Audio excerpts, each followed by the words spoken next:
क्या कभी ऐसा हो सकता है कि कोई शिष्य अपने ही गुरु से युद्ध करे और अपने गुरु को परास्त भी करे? भीष्म पितामह ने काशी में से काशी की कन्याओं का अपहरण करके अपने राज्य में लाए और अपने भाई विचित्रवीर्य को विवाह करवा दिया। अंबिका और अंबालिका का विवाह हो गया, लेकिन अंबा शाल्वराज से प्रेम करती थी, इसलिए वो शाल्वराज के पास जाने की इच्छा जताई।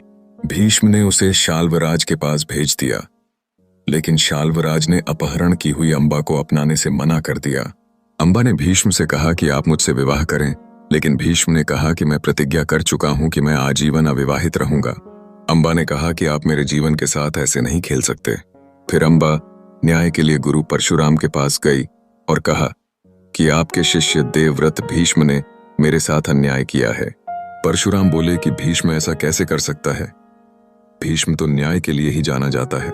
अंबा ने उसके साथ जो जो हुआ सब बताया और फिर परशुराम ने कहा कि तुमने मुझे धर्म संकट में डाल दिया। भीष्म ने ऐसा करके भारी भूल की है। फिर भगवान परशुराम हस्तिनापुर आए और भीष्म को ललकारने लगे।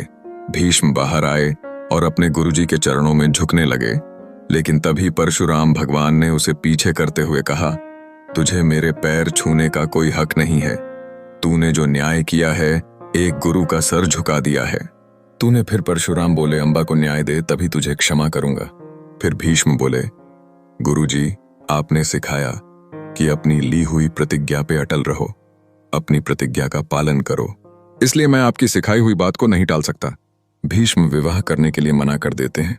फिर भीष्म और परशुराम के बीच युद्ध होता है। युद्ध बहुत लंबे समय तक चला, लेकिन आखिरकार परशुराम भगवान ने अपनी पराजय स्वीकार कर ली।